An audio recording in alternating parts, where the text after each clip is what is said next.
Okay, hello everyone. We are going to continue with our first presenter in this session. The paper on a multimodal study on the construction of ecological meanings in Chinese and American children's picture books by Kuan Yin Chen and Kun Zhan from the Xiamen University of China.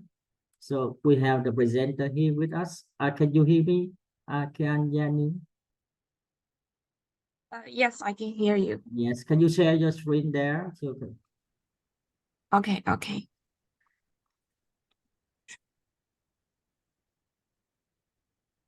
So That's fine. We can is share your screen. Yes, you can turn on the presentation mode. okay. Okay, so Thank we you. have 15 minutes for presentation, and then we have 10 or 5 minutes for discussion. Okay. I will start now. Okay. Good afternoon, everyone. The research I am going to present today is a multimodal study on the construction of ecological meanings in Chinese and American children's picture books. Currently, global ecological problems are becoming increasingly prominent. It is a reminder that mankind needs to change. The childhood is the most influential phase for absorbing new concepts and a fundamental period for the development of children's values, attitudes, behaviors, and skills. Meanwhile, storytelling has been proposed as a useful educational method for the cultivation of sustainable behaviors and environmental awareness. Narrative picture books, as an important form of storytelling, forms a vital instrument for children's socialization. They are thought to be an effective medium in promoting the environmental consciousness of children, and many studies have proven the effectiveness of picture books for environmental education and improving the environmental knowledge and awareness of children. Under this background, a growing number of studies have been conducted recently to assess picture books in terms of a vehicle for the development of children's ecological awareness. These ecological analysis of picture books can be categorized into three groups: research using content analysis, research from the perspective of publication, and linguistic studies. The first group of studies reviews macro-level information like the content preferences and absences in picture books. However, in terms of data, the existing literature has really involved original picture books published in the Chinese mainland. These quantitative analysis only rate the frequency and content of images in picture books rather than their quality or dialogic meanings in juxtaposition with the written texts. The second group of studies offers suggestions for the creation of picture books from a stylistic, thematic, and a conceptual standpoint. However, there is a lack of micro-analysis of how ecological ideas are conveyed through the images and texts in picture books from the linguistic perspective. The third group of studies provide valuable insights into the ecological assessment and writing of children's picture books, but they are mostly case studies with few strategies summarized and limited generalizability. Besides, comparative studies between China and abroad are rare. Ecology-themed children's books follow the same trend as the entire picture book publishing industry in China, that is, more imported and less original, with the countries of introduction mainly including the USA, Japan, and the UK. Therefore, a comparison of Chinese and foreign children's picture books with ecology themes would be of great necessity and significance. In view of these findings and gaps, the present study plans to provide a comparative analysis of ecology-themed picture books for children in China and America from a multimodal perspective. Specifically, the research questions are as follows. How do Chinese and American picture books with ecological themes construct ecological meanings through text ideationally? How do Chinese and American picture books with ecological themes construct ecological meanings through images ideationally? Thirdly, how do Chinese and American picture books with ecological themes construct ecological meanings through text-image synergy ideationally? To address these questions, the study uses transitivity analysis, which is supplemented by the account of ecological nature of participants and processes from ecological discourse analysis to analyze the verbal text in the picture books, visual transitivity analysis to analyze the pictures, and logical semantic analysis to analyze the image-text relations. This is the specific framework adopted. In terms of data, 10 books from Representative Environmental Stewardship Book Award in America and China are randomly selected. The Green Earth Book Award is an American literature award for children and young adult books focused on environmental leadership.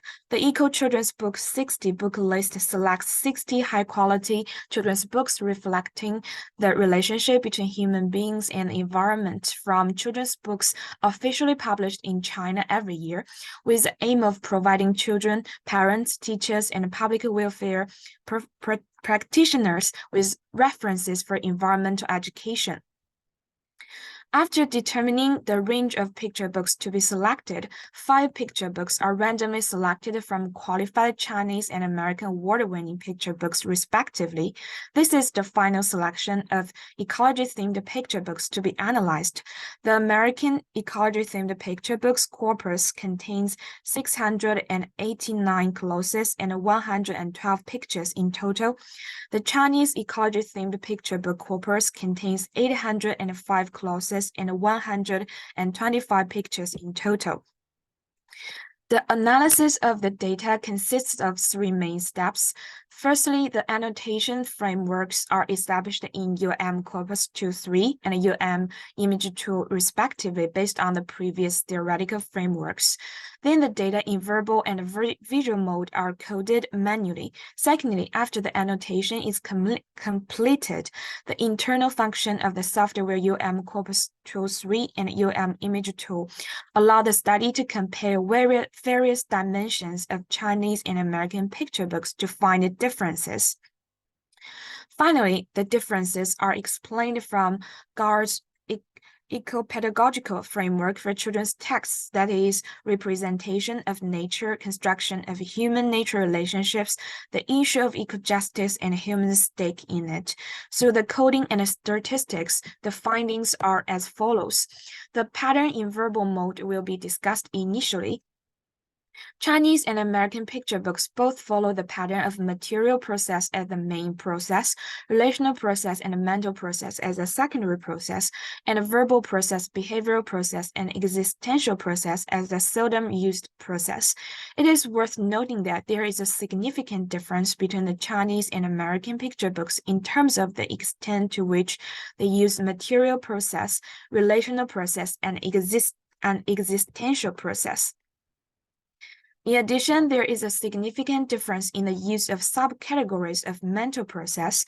Chinese picture books tend to use the perceptive and demonstrative one, while American picture books tend to use the cognitive one. The results of annotating the corpus with reference to ecological discourse analysis theory are shown below. Firstly, there is a significant difference between the Chinese and American picture books in terms of whether the participants have life. In contrast, the proportion of live participants is higher in the Chinese picture books, and the proportion of lifeless participants is higher in the English picture books. Besides, in comparison, the proportion of non-human participants is higher in the Chinese picture books, and the proportion of human participants is higher in the English picture books.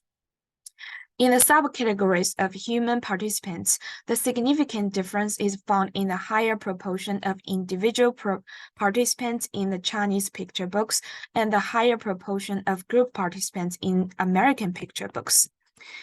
As far as the distribution of processes in the visual mode, Chinese and American picture books show a similar pattern.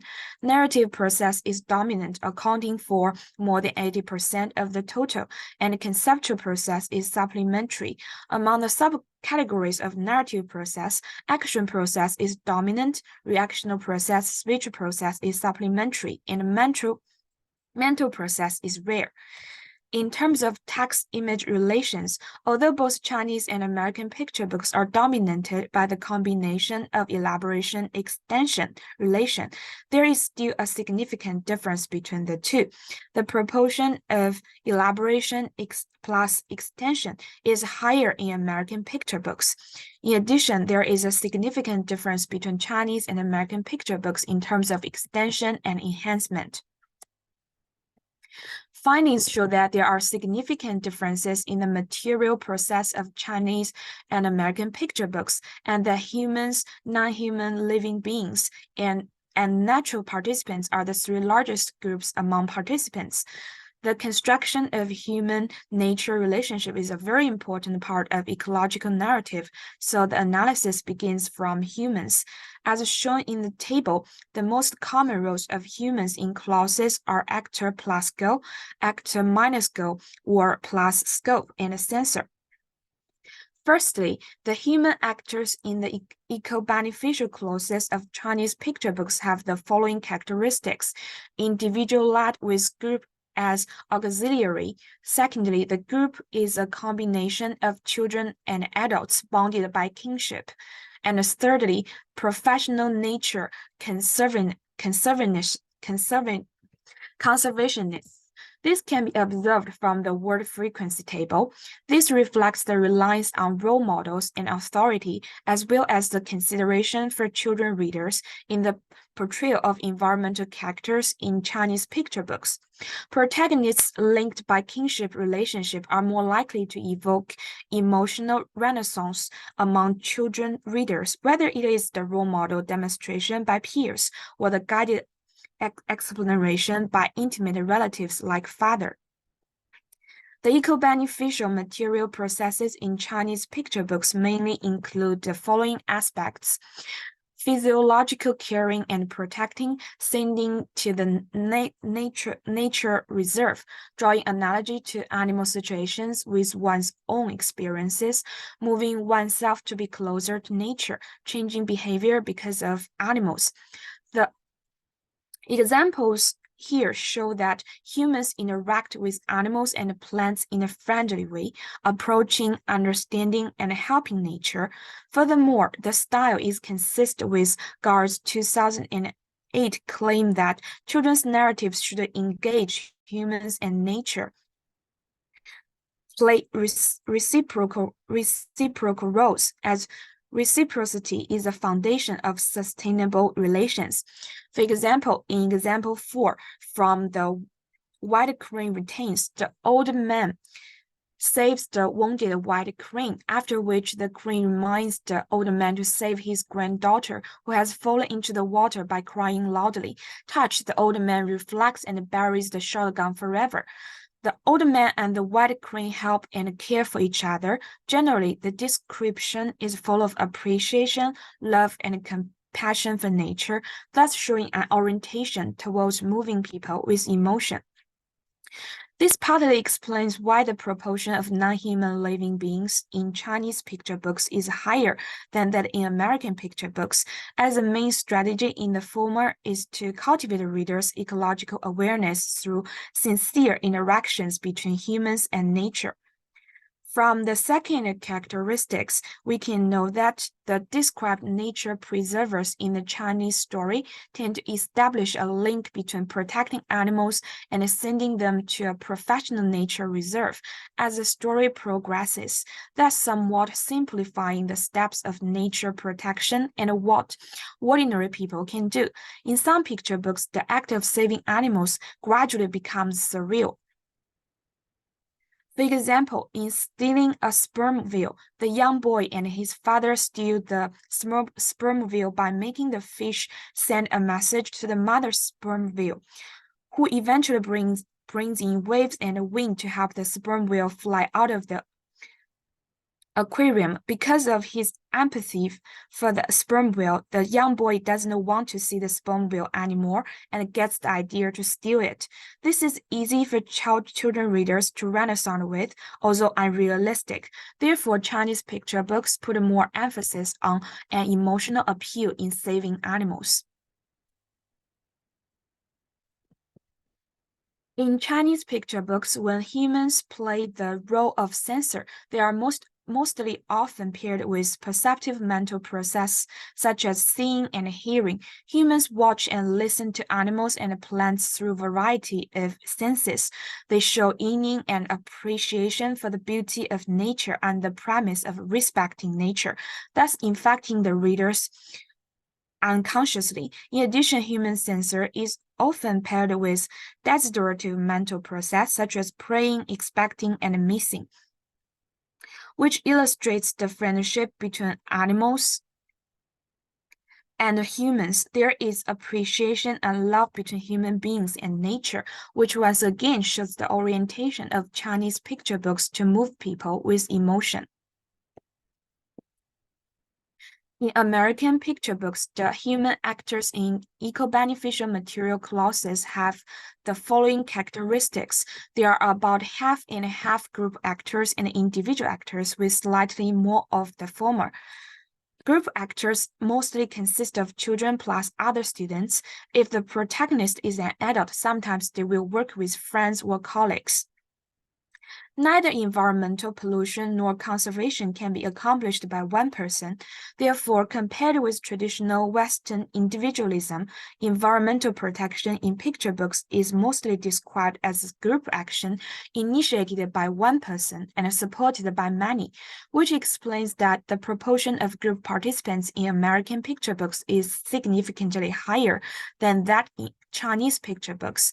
This is also consistent with the previous research findings that there is a general emphasis on shared responsibility for dealing with environmental problems in children's eco-edutainment books, and this is the main description of the remedy.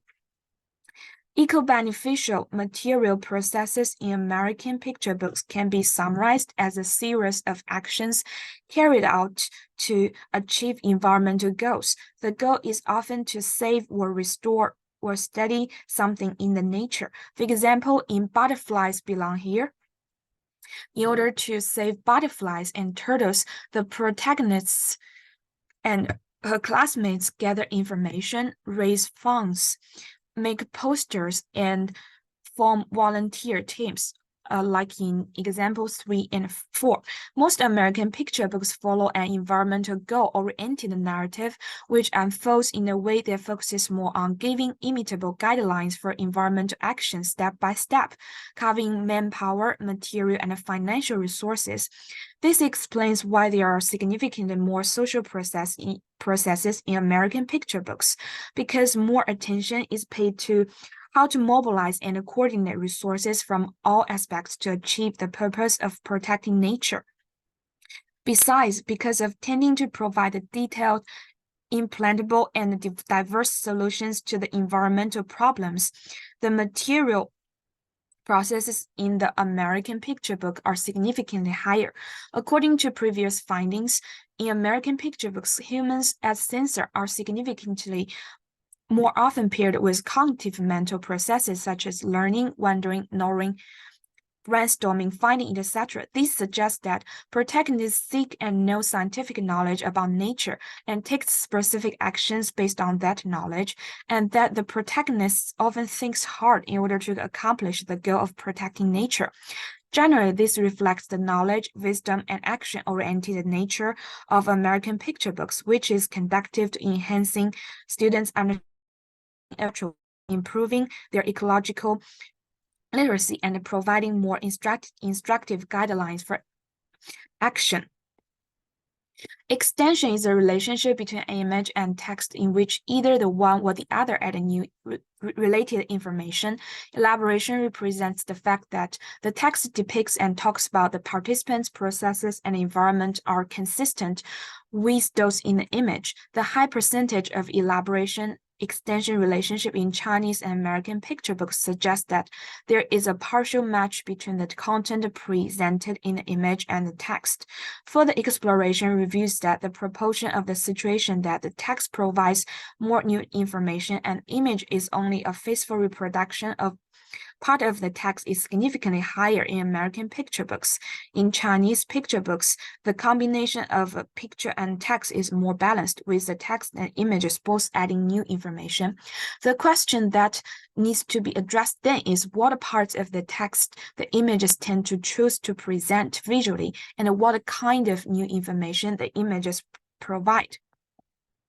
Images in Chinese picture books tend to be more centered on animals, as well as people and animals. Animals as the visual center present in detail their habits, encounters, expressions, and beauty is conducive to arousing readers' love and compassion. Presenting a beautiful picture of harmony between humans and animals can trigger respect for animals and behavior imitation.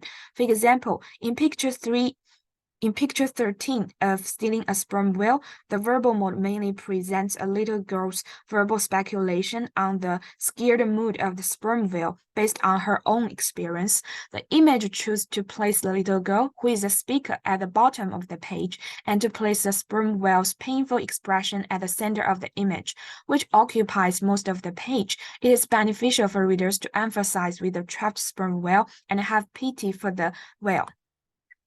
Images in American picture books tend to be more centered on people, social participants, nature participants, as well as people and nature participants. The choice of the first two highlights the initiative of people in environmental protection actions, the assistance of tools, and the overall guidance of picture books. The latter two show the diversity of environmental objects, caring not only for animals, but also for still life like forests and rivers, the larger ecosystem. For example, in picture 10, Follow the Moon Home, instead of showing the students working hard, the image just presents turtle-related books read, notes taken, and workbooks prepared by them. These social tools greatly enhance the authenticity and imitativeness of the environmental action.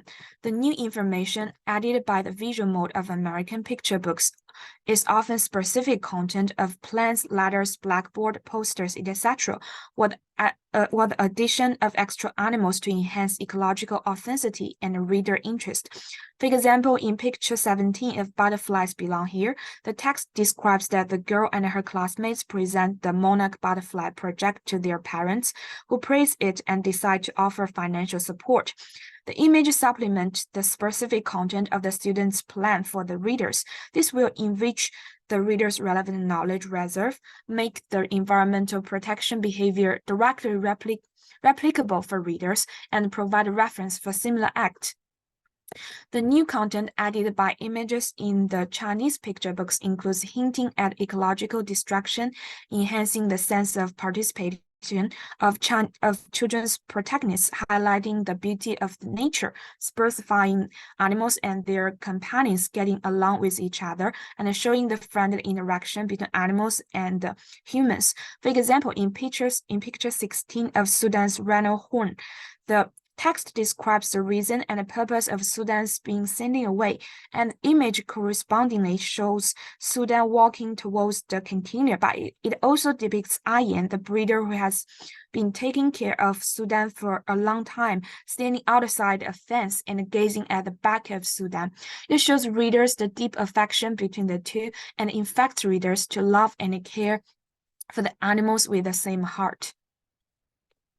In summary, the results indicate that Chinese and English ecology themed and American ecology themed picture books tend to use different ecological meaning construction strategies. Compared with English picture books, Chinese picture books tend to construct more interactive acts between human and natural beings in material processes, employ more perceptive mental processes, and prefer to represent animals as well as animals and human in the visual mode, trying to convey consciousness by evoking readers' love for nature. In contrast to Chinese picture books, American picture books tend to use more material processes, more cognitive mental processes, and represent more social participants in the visual mode.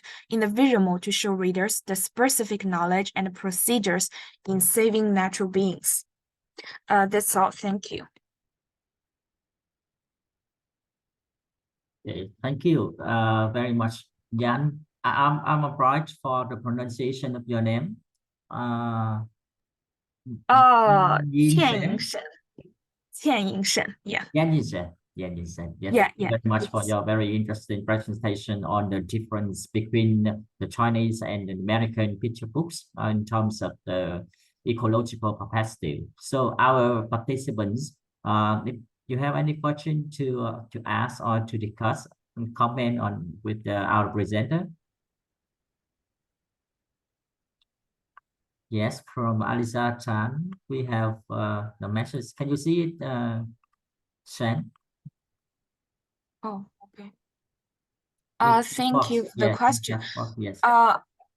In fact, I choose the Green Book Earth Award because it's a very influential award. And from the introduction, I think the award just is just the word just includes the picture books published in America. Yeah, so the process that I chose the books is I coded the awarded books in Green Earth Book Award according to the year, and then I randomly chose 5 books.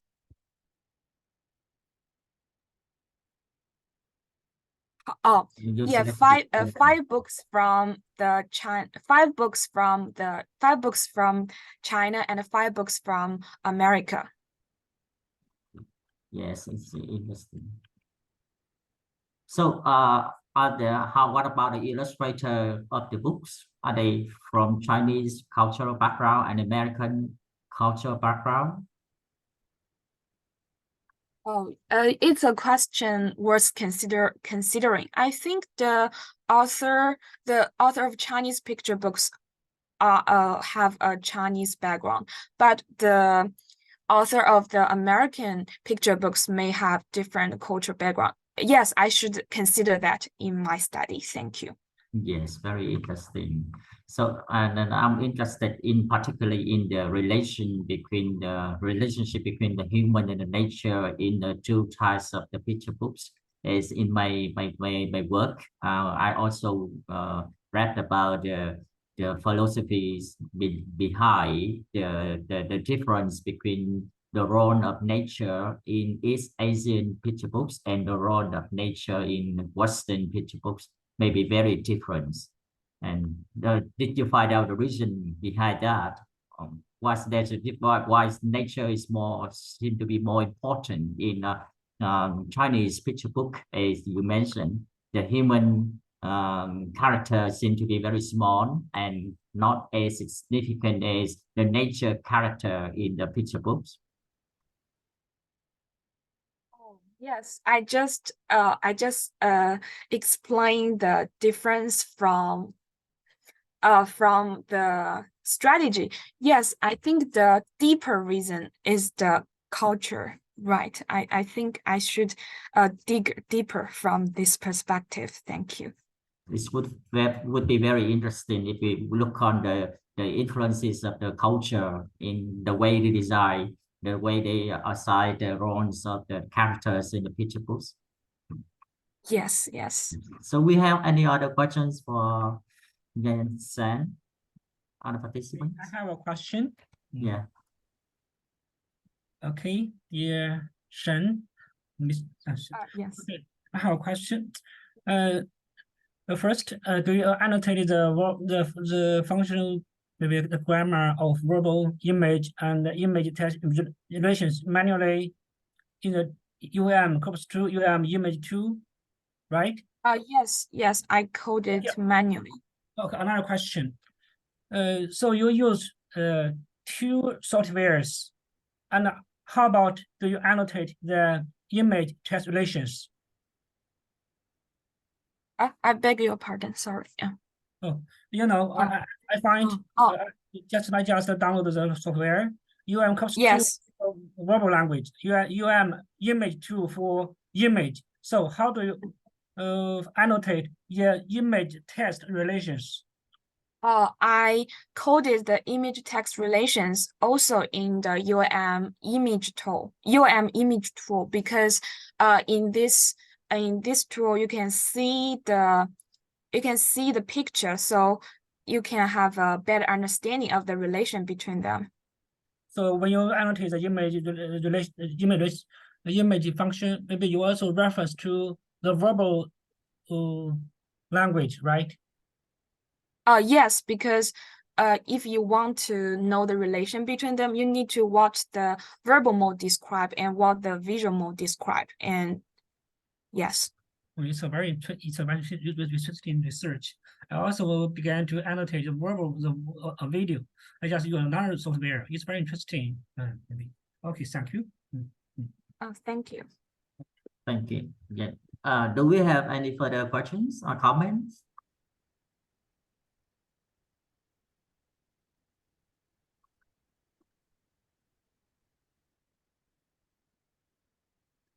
So I think if we don't have any other questions, we can stop for the presentation now. And thank you very much for your presentation. We move to another presentation. Do we have a second presenter here with us? The paper on the reporting brigade in Pakistani print media, lexical grammatical analysis.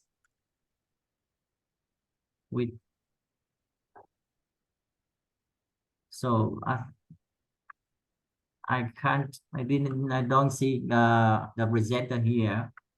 So we now move to the next presentation with the pre-recorded video on the paper, a social semiotics narrative approach of video games, and it has two as a case by Nizar Agamdi from University of Jeddah, Saudi Arabia.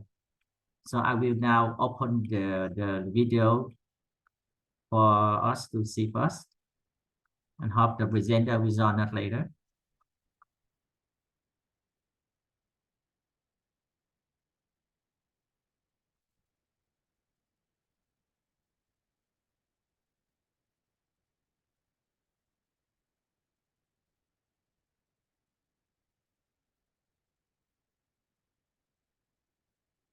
So can you see my screen, everyone?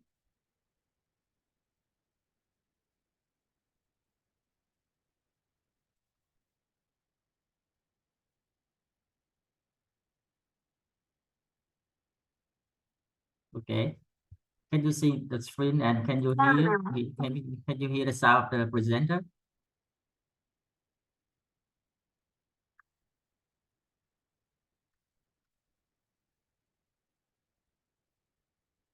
Okay.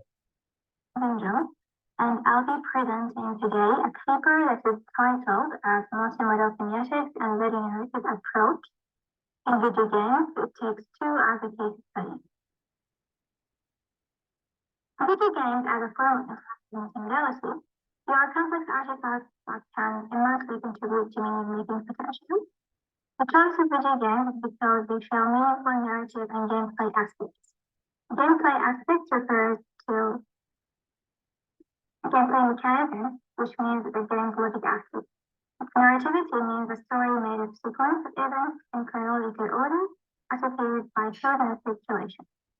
Studies investigating these narrative aspects in multiplayer games are rare. Research objectives. First, the current study aims to explore meaning-making process of the narrative in a multiplayer game. It takes two as the game dynasty unfolds. Number two, the study explores the complementarity and interactivity of the multimodal resources and synergistic modes, mediation, and final interactive testing. Three, it examines the game narrative elements visually and verbally, and the study aims to relate the gameplay elements to the player's interaction with the game.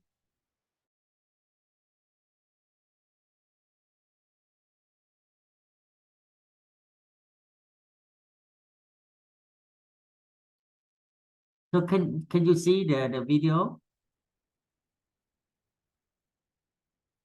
You can't see the slide? Oh. I will try to share again.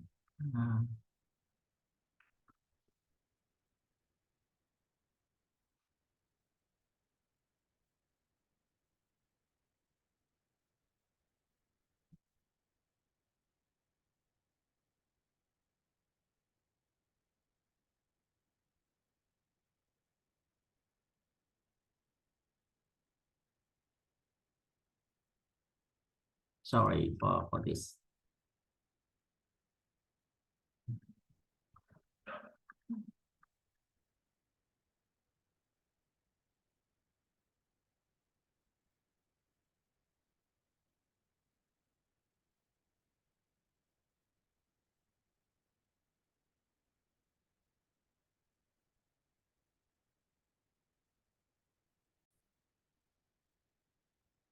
So can you see the screen now? The video. Hello, everyone.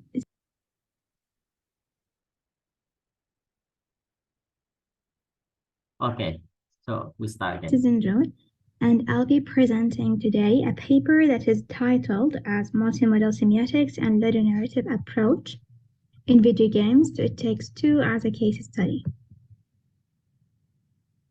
Video games as a form of interactive multimodality, they are complex artifacts that can immensely contribute to meaning-making potential. The choice of video games is because they show meaningful narrative and gameplay aspects. Gameplay aspects refers to the gameplay mechanism, which means the game's logic aspects. Narrativity means a story made of sequence of events in chronological order associated by cause and effect relations. Studies investigating the narrative aspects in multiplayer games are rare. Research objectives. First, the current study aims to explore meaning-making process of the narrative in a multiplayer game, It Takes Two, as the game dynamically unfolds. Number two, the study explores the complementarity and interactivity of the multimodal resources and semiotic modes in the initial and final interactive cutscenes. 3, it examines the game narrative elements visually and verbally, and the study aims to relate the gameplay elements to the player's interaction within the game. The rationale for choice of the game. This game has been chosen because it has won many awards in 2021 and 2022, like Game of the Year, Best and Best Multiplayer Game. Number 2, a multiplayer game. And number 3, the game makes meaning through connecting a story and rules. Procedures and data collection. First, playing the game and collecting images of cutscenes from the gameplay through recording, downloaded from YouTube platform. Second, frames are recorded and projected at a rate of 4 frames per second using VLC media player. Danny's model of units of discourse has been used to collect these frames. In order to analyze Taha's frames of action experiencing viewing, which were found during these cutscenes, while other frames like reflecting and performative frames haven't been used or found. Number 3, these frames are organized in folders in terms of the game's prologue, initial, final, and epilogue cutscenes. These cutscenes are scripted, so players cannot control them, which means in which the player characters and non-player characters appear to perform dialogues or monologues. Now later, groups of frames can form the shots, and these shots are collected to form sort of organizing the action. Finally, a script is obtained from the gameplay through recording to analyze the narrative. So the narrative is constructed based on groups of episodes that's made of sequence of shots. The linear structure of It Takes Two. Here I collected the scripted cutscenes. As we can see here, these scripted cutscenes exist with between each 2 chapters. As we can see here, this is the start of the story till the end of the story. Methods and research design. This research used quantitative and qualitative methods. And for the data analysis, for the game mechanism, recordings of 16 cutscenes are analyzed through the software of ELAN to create a linguistic corpus. Number 2, ELAN is used to detect feedback types, logic aspects, and narrative frames. As we can see here in the figure, this is the shot here.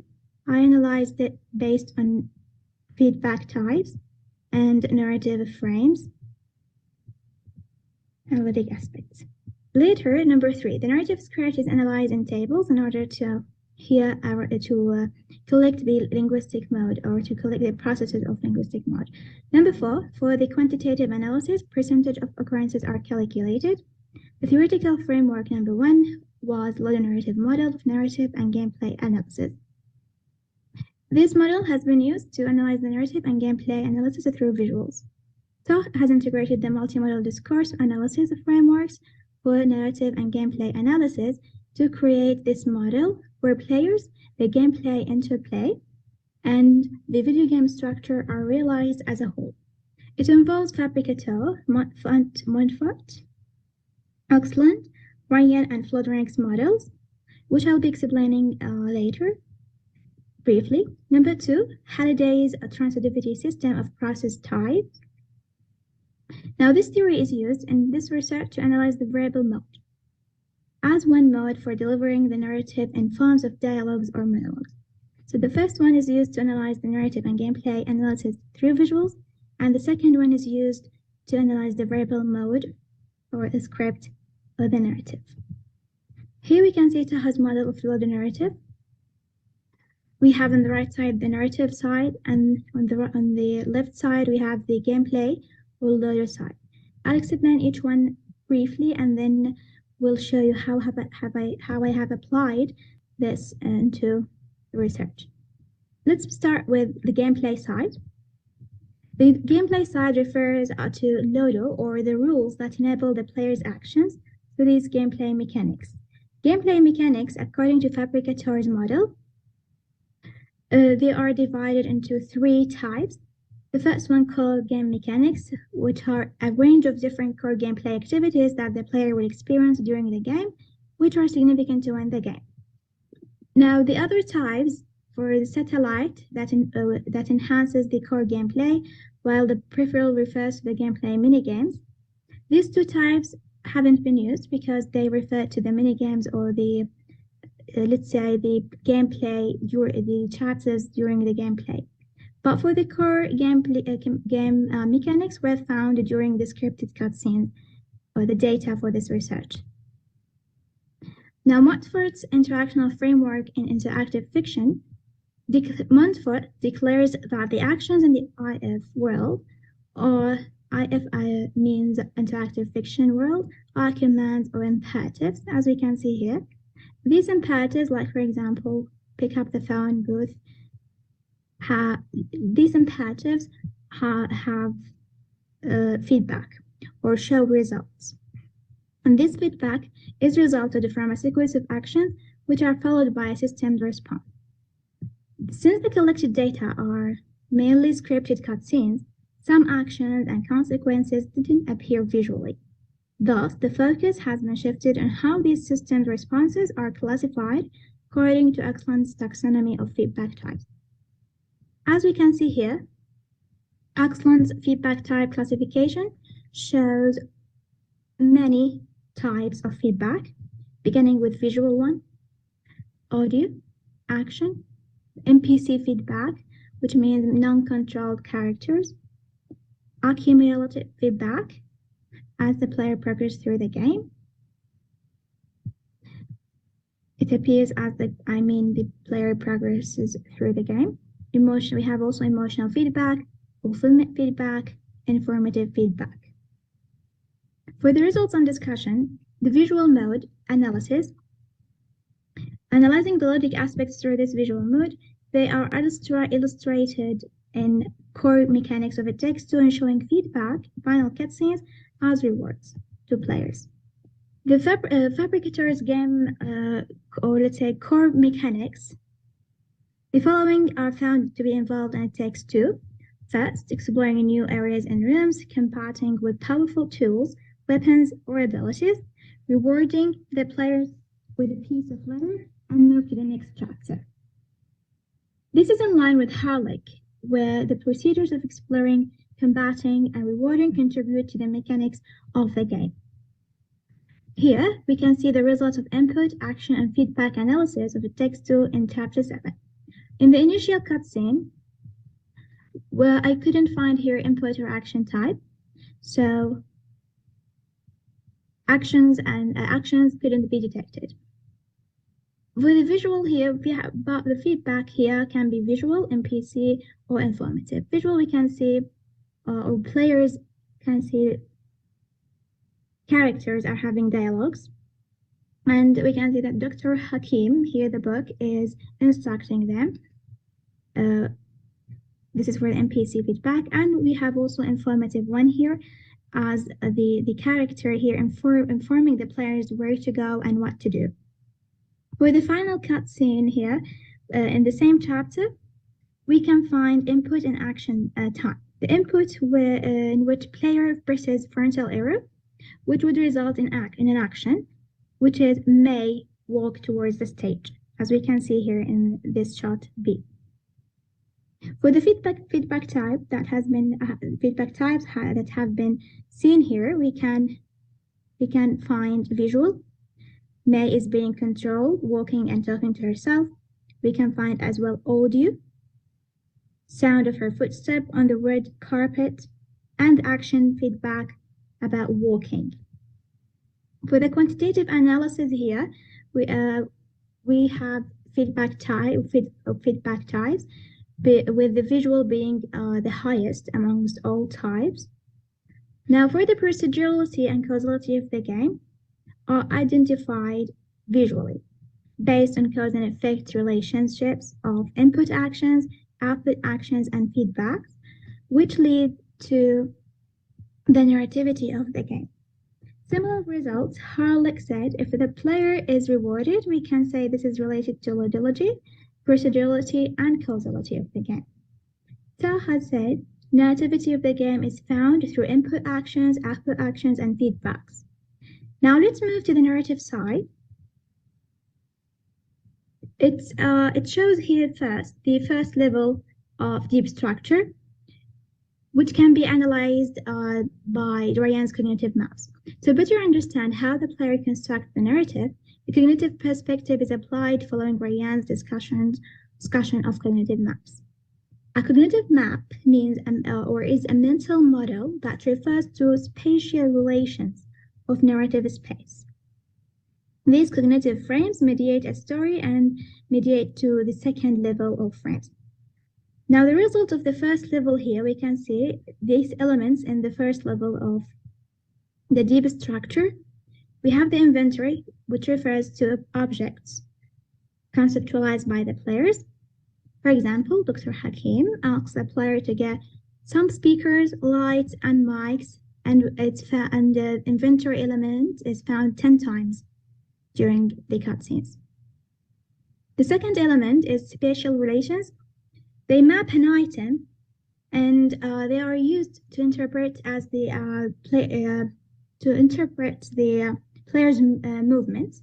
So as the player moves through the narrative text, these spatial relations can be found. Now, the most prominent landmark is Rose May and Cody's house, where spatial relations appear 52 times during these cutscenes. For the mapping style, it identifies icons, as we can see here in this shot.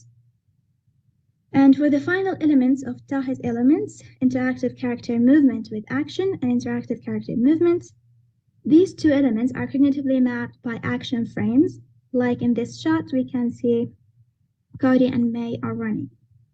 Now, these 5 elements mediate to the second level here of the narrative about mediation. Now here, Flodnik's natural narratology and cognitive parameters can be used to analyze this second level. Flodnik established different parameters to express experientiality, which refers to players' experience manipulating the characters or exploring them in the cutscenes.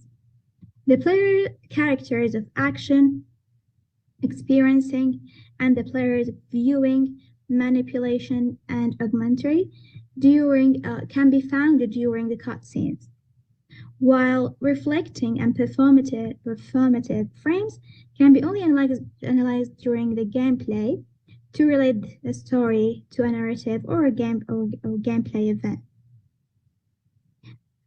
So in this research, these frames have been used in order to construct a plot, in order to reach, let's say, meaning of the plot, themes, and construct the narrative. Let's start with results of viewing and experiencing the frames, which mean watching and being involved in the narrative events. Here we have 5 different viewing the frames and experiencing the frames found in chapter 3. And for the action manipulation frames, they determine events and they control characters and interact with objects. As we can see here in the final cutscene of chapter 4, the character of Cody is controlling time. And Cody and May here, both characters are running. For the final frame of augmentary, it reveals the backstory as Tah has defined. In chapter 4, for example, the snow globe, characters recall a memory from the past that reveals the reason for playing the chapter. So the narrative aspects here show the linear structure of the story or the game. Viewing and experiencing the frames only appeared in the prologue, initial scenes, and epilogue, while action and manipulation, being 9 shots, appeared in the final cutscenes in order to do actions. We can see here viewing and experiencing the frames accounting for similar numbers, and the augmentary happened or has been found in 6 shots. To summarize the visual analysis of narrative aspects, the story events are identified in a deep narrative structure, and the level of deep structure mediates to the second level of flood ranks, cognitive frames in Taha's model, leading to comprehending the plot, themes, and characters. Now, similar results here. These results are in line with other researchers who said actions are shown through images. Tah said that representation of the narrative is in the player's mental model from both language and visuals. Now let's move to the second framework of Halliday, transitivity system of process type. I use this to analyze the verbal mode analysis. I divided this into 2 parts. The first one, a final cutscene, and the second one, the initial cutscenes. In the final cutscenes, they are represented relationally in most cutscenes, making about 1/3 of the total processes. So they are feedback, and these feedback seem to establish a balance between the material actions of to break and have to reverse with 28%, and mental thoughts of got, give me, and need to think with 27%. This means that characters have projected internally what would be the problem so that they can overcome it externally through doing certain actions within the game. Less importance is given to verbal processes of saying, asking, blaming, talking, telling, and thinking with 4%. Behavior processes of looking, crying, and waiting made 7%. And existential processes were only 1%. Now, continuing to the second part of initial cutscenes, the material processes here constitute the highest frequency, making 30%. For example, Dr. Hakim character used examples like cloning, get to receive, find, go, or making to instruct players in a way. This is followed by relational, making 29%, which construct the narrative structure. Now, relational ones are sometimes found with the mental processes, making 24%, allowing players to perceive the story images and provide sentimental experience. See the example below. Rose is saying, love is work. See, Mom, Dad, I wish you could be friends again. So we can see he could be and the verb is or the process is are examples of relational processes, while see and wish are examples of mental processes. The verbal processes of referring, telling, and talking appear to be less significant than behavior processes, to watch, look, or hear. Existential processes made 1%, which is similar to the first part of final cutscenes. Now here for the verbal mode analysis, this is a summary. Process analysis. The cutscenes contribute to facilitate the narrative of the game through utilizing the processes of material, mental, and relational experiences of the characters. Circumstantial clauses of location and extent are higher, which refer to spatial relations. Less significance is given to role, contingency, and angle, with about 2% in most cutscenes. Primary participant types of actor and censor to characters have been noticed the most. Now, another result here that is in line with this result, the character's way of communicating is multimodal. To conclude here, in text 2, the player's experience are illustrated based on the verbal dialogues and monologues exist in initial and final cutscenes and on the visual shots as well. The interactivity and linear structure of the text 2 are shown using initial and final cutscenes.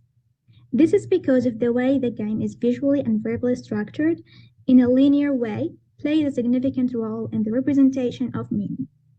Employing systemic functional grammar and social semiotics contribute to shape the story image, affect the gameplay, and indulge the players. Suggestions for further research: analyzing cutscenes that exist within the game, chapters and entail variety of actions and game mechanics, exploring how meaning can be communicated during the many games of It Takes Two, analyzing the nominal group and interpersonal or textual metafunctions. Here there are the references in case you would like to read more. Thank you very much for being here and for listening. Does anyone have any questions?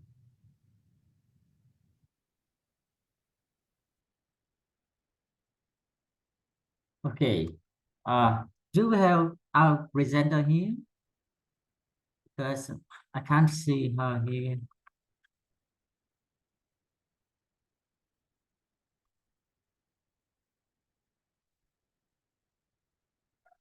Unfortunately, we do not have our presenter here with us for the discussion session. So if you are interested in this work and you want to have further question with the presenter, you can contact her on with the address given in her abstract. And now I think we can move to another presentation with the systemic functional investigation of ideology in Fukuyama article and its Arabic translation by Iman Has from the United Kingdom. So are you here with us, Iman? Yes. Okay, Good great. afternoon. So can you share your screen and play your video there? Yes, sure. Actually, I'm going to put my recorded presentation. I tried to share Okay. it with Yes, my you friends, so but I you couldn't. present. Yes, you can share your But slide. Yes. but if the sound it is not clear, I'm going to present it right now. Yes, can you turn on the microphone a little bit louder?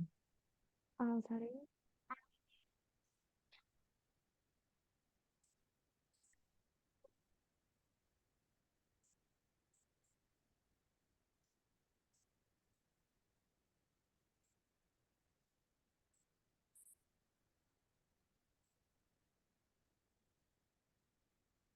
It is clear.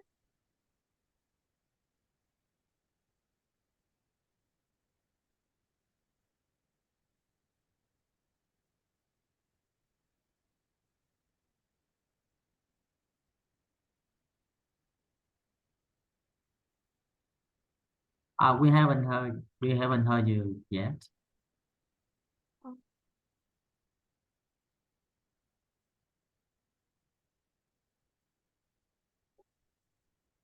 Good afternoon, ladies and gentlemen.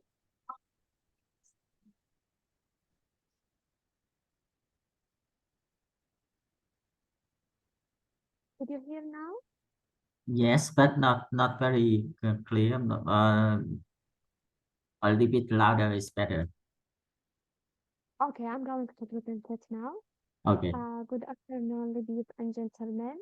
I'm Iman Al-Hers, PhD student at the University of Leeds. Thank you for joining me today to explore the fascinating realm of appraisal meaning and translation, with a specific focus on the case of the U.S. hegemony in Arabic translations. Nowadays, we live in a world where information and ideas are often exchanged across cultural and linguistic boundaries. And this to explore how this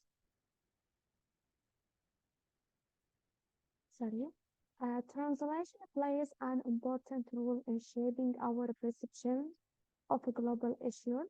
Today, we will explore how translation influences the representation of U.S. hegemony in Arabic text and why this is a topic of critical importance. Sorry, Iman, we can't see your screen there. Is there any PowerPoint slides or something? Also,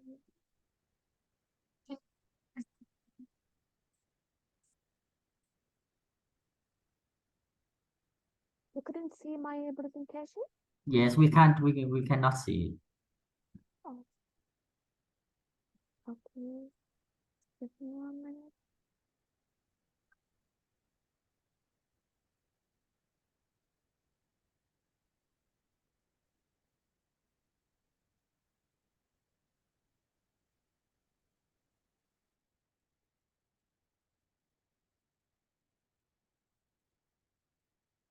Yes, we can see it now. So you can turn on the presentation mode. Yes, thank you.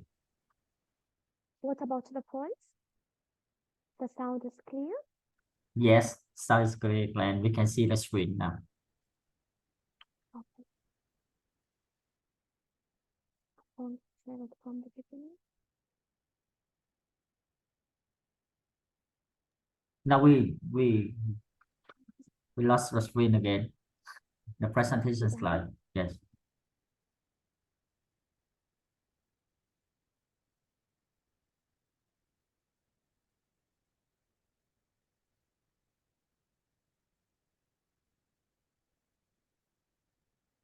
Yes, we can see the post now. Yes.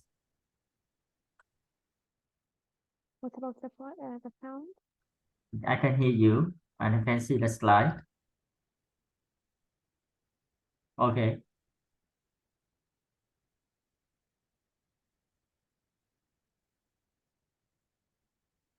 Great. Thank you.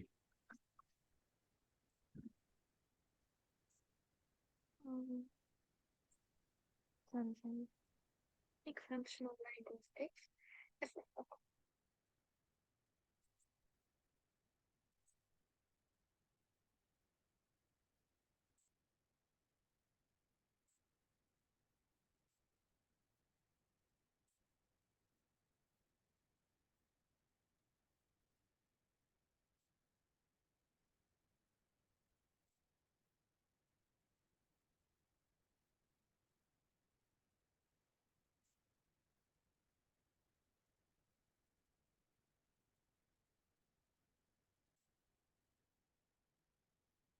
We can't. Are you talking there, Iman? Yes. We can't There is hear the sound. sounds. Oh, sorry. So I'm going to present it by myself. Yes. One second. It's better. It's better than you play in the sound there. We cannot hear. Sorry for that. Okay. So, our aim is to explore the appraisal meanings within Francis Fukuyama's article, which is titled The End of American Hegemony, and it is 5 Arabic translations. The presentation will mainly draw on appraisal theory as outlined by Martin and White in 2005 to analyze the appraisal meanings in translation to fit a particular ideology.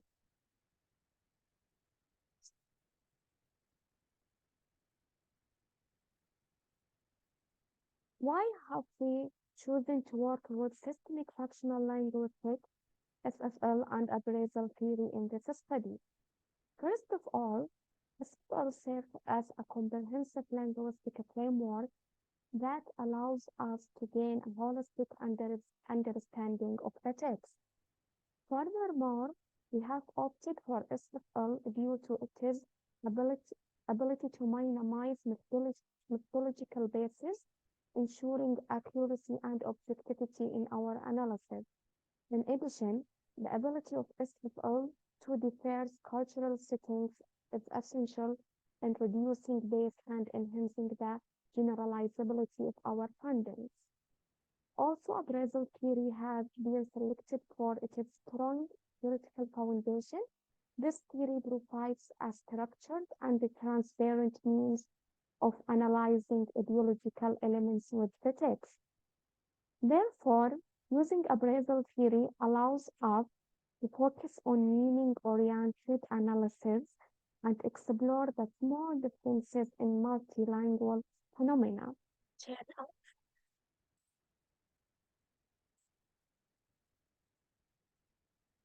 Now, let's now turn our focus to Francis Fukuyama, a notable figure born in 1952.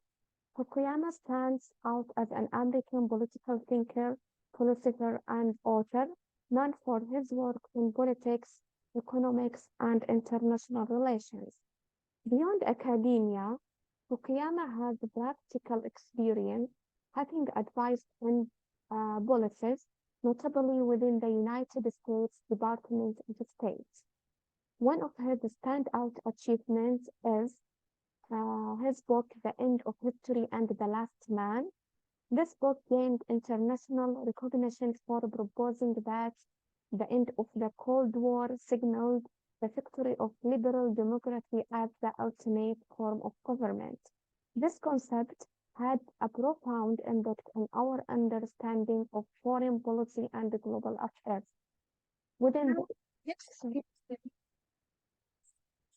Within this in mind, we can appreciate how important his ideas are for our discussion today.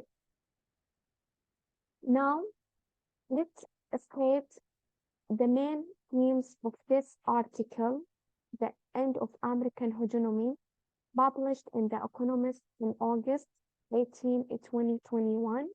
In this article, Fukuyama argues that the withdrawal of U.S. forces from Afghanistan does not necessarily signify the decline of American global dominance.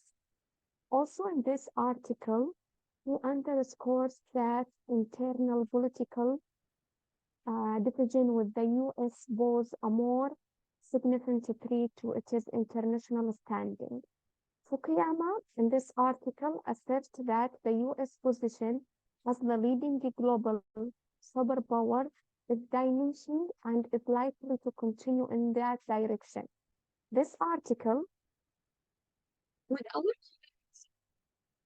offers a realistic assessment of the U.S. global role, understanding the necessity of adopting to a changing global landscape to preserve influence and prosperity.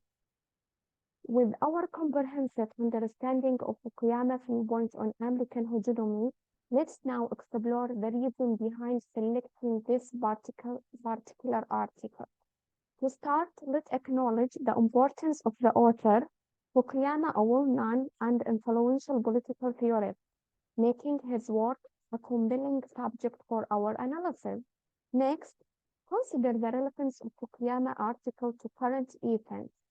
Published in August 2021, it directly addresses contemporary issues related to American hegemony, making it highly relevant to the current global political landscape. Furthermore, examining the interesting shift in Fukuyama's views, his transitioned from his earlier end of history to discussing the potential end of American hegemony, offering an interesting angle for our analysis. Equally important is the impact of Fukuyama work on foreign policy discussion. His writing often play a pivotal role in shaping foreign policy discourse, providing insights into its potential influence. Finally, consider the academic and analytical value of Fukuyama writings. They consistently offer rich content for academic analysis, making them valuable resources for researchers. Now slide 4 here. This table lists the translation and their respective publication locations that are subject to our analysis. CT1, it is taken from News Renewal. CT2, taken from Al Jazeera. CT3, taken from Al Gad newspaper.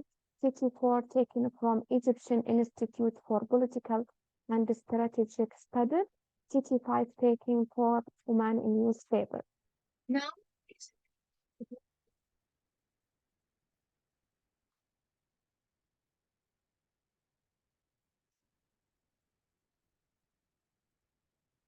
Now, let's briefly explore appraisal theory.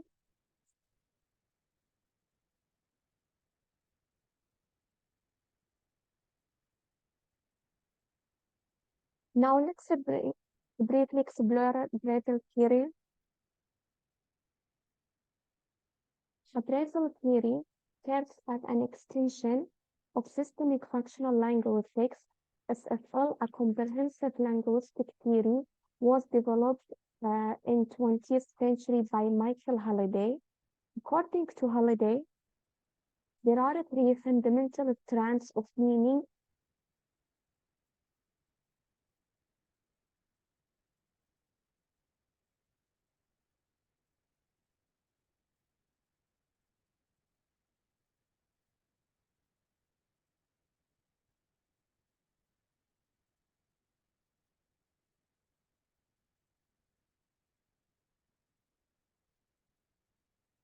There are 3 fundamental strands of meaning in any given clause known as metafactions: the additional metafaction,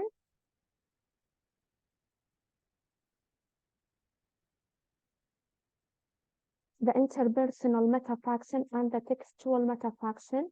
However, our focus here is on appraisal theory, which primarily concerns the interpersonal meaning. Appraisal theory, pioneered by James Martin and White, it focuses on assessing interpersonal meaning in language.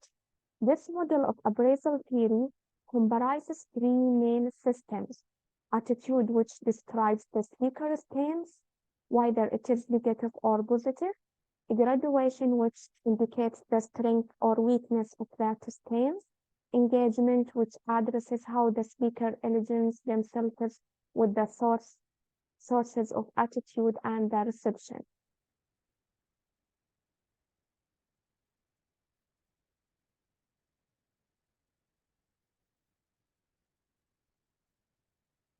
So as we move forward, we all explore these aspects of appraisal theory. This figure here provides an overview of appraisal system. It is evident that the appraisal theory comprises 3 main systems, and each of these systems contains its own subsystem.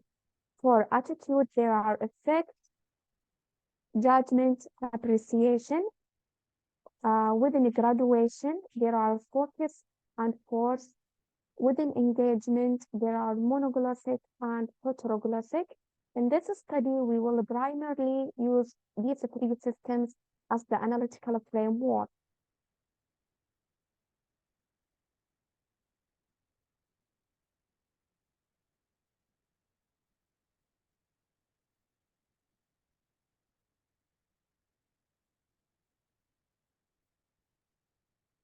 Now we outline the methodology of our study. Our research employed both quantitative and qualitative analysis of the source text and target text through manual data collection. This combination enhances the reliability and validity of our findings, following the practice known as triangulation. Within the field of translation studies, this multi-methodological perspective allows for a more comprehensive analysis.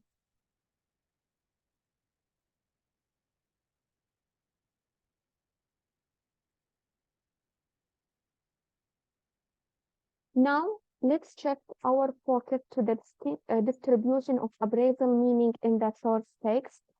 This pie chart provides a visual representation of the frequency of appraisal meaning in the source text.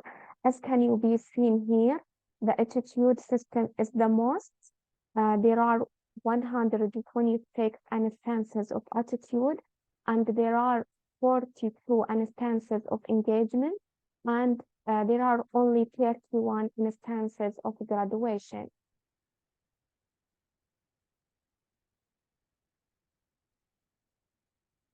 Let's now turn our attention to how these meanings are distributed in the TTs. The chart highlights clear differences in the appraisal meanings between the source text and target text, indicating that not all appraisal meanings are represented in the same manner in the TTs as they are in the source text.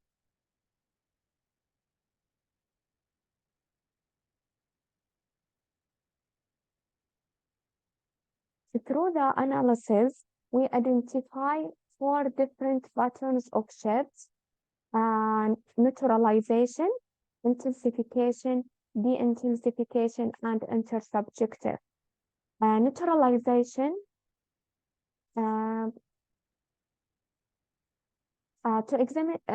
neutralization refers to any attitudinal meaning is excluded from translation by omitting. Intensification, any attitudinal meanings or graduation is posted in translations. De-intensification, any attitudinal meanings or graduation is omitted or replaced by expression which has less weight in the TTs. And intersubjective, any instances of shifts that alter the authorial chain through either omission or addition.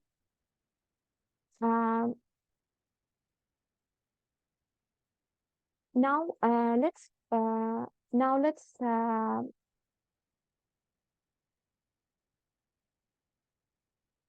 having gained an understanding of shift patterns, we will briefly emphasize how neutralization, intensification, and de-intensification shift influence the meaning and ideology of the source text.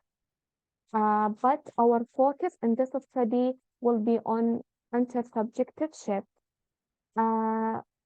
In the target text, there are 37 instances of neutralization shift. The clear trend is that there is a reduction in negative evaluation about the US regaining hegemony. These shifts may result from different factors like target audience preference and the translator basis. Now let's turn our attention to intensification and de-intensification shifts. Intensification and de-intensification shifts vary across the 5 TTs. Intensification shifts are more common, occurring 34 times, while de-intensification shifts are found in 20 instances. TT1 stands out with a slightly higher number, contributing 11 intensification and 13 de-intensifications among the total 60 appraisal shifts.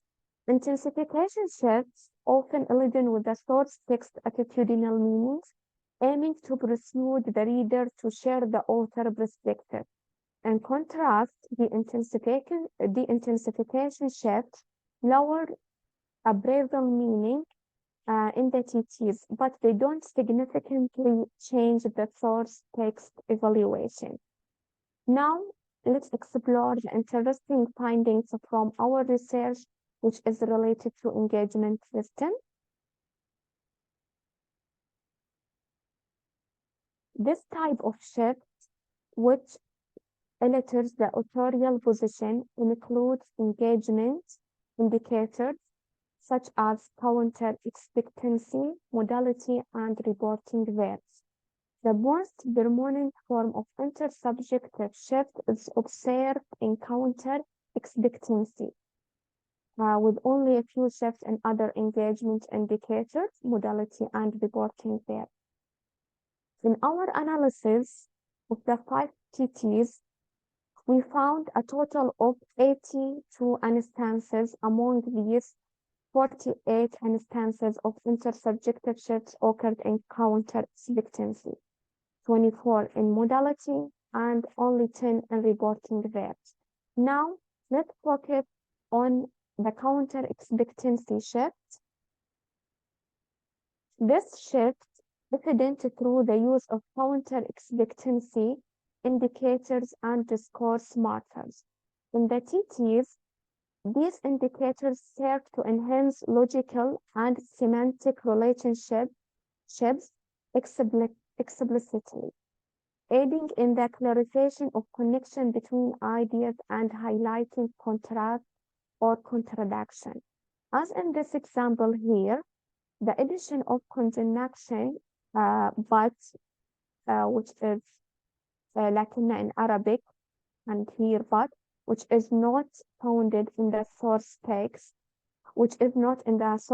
establishes a contrastive relationship between two clauses.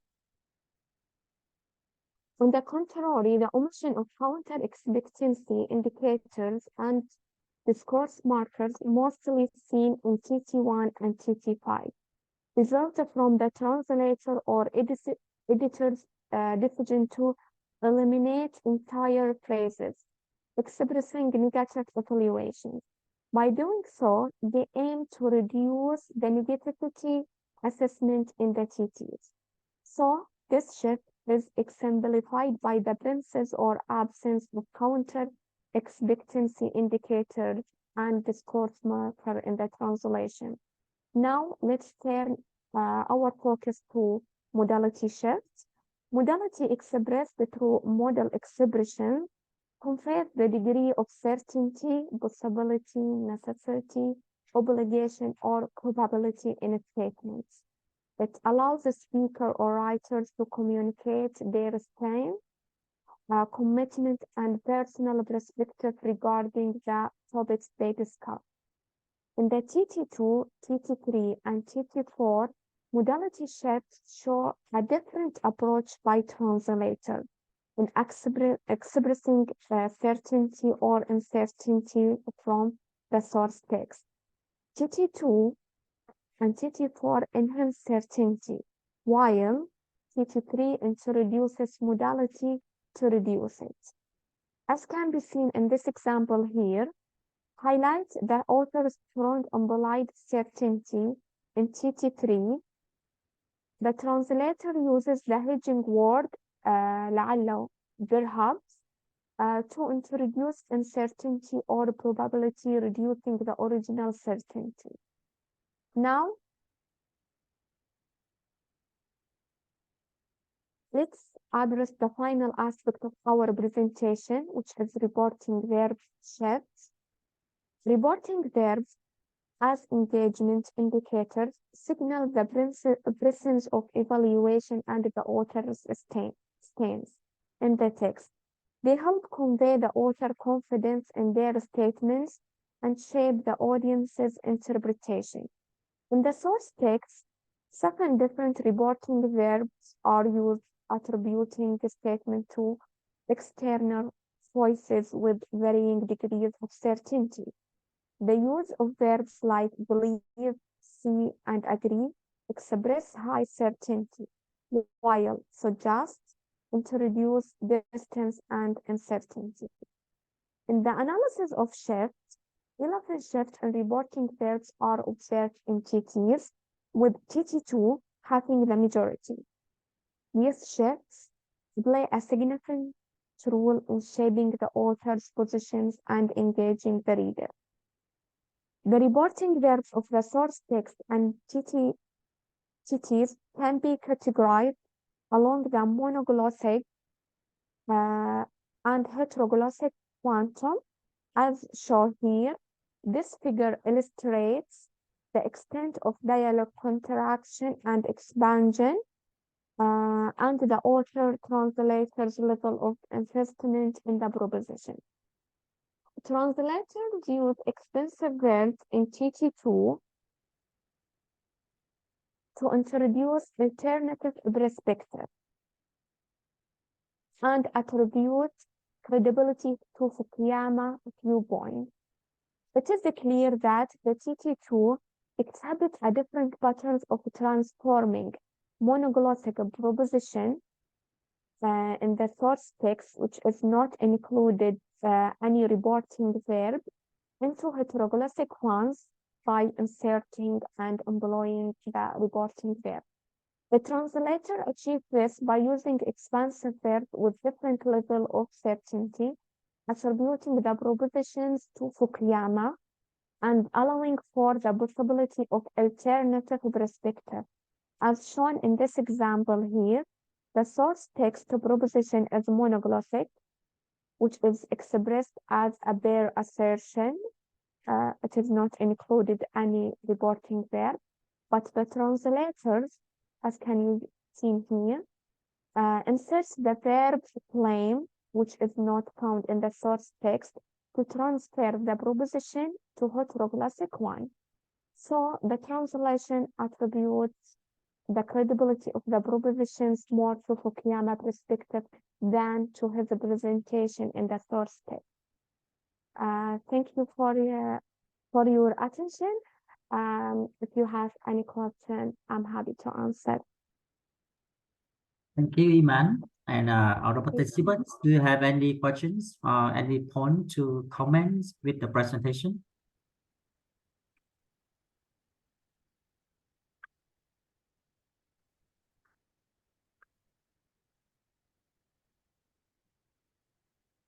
Okay. May I ask if we have any other presenter here with us in the room?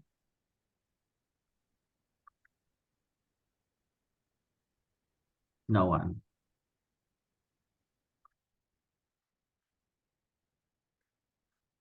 So if we don't have any other questions and we don't have any other presenter, we can stop our session here. Thank you very much all of you for participating in this session, and hope you enjoy the rest of the conference. Thank you very much, Iman.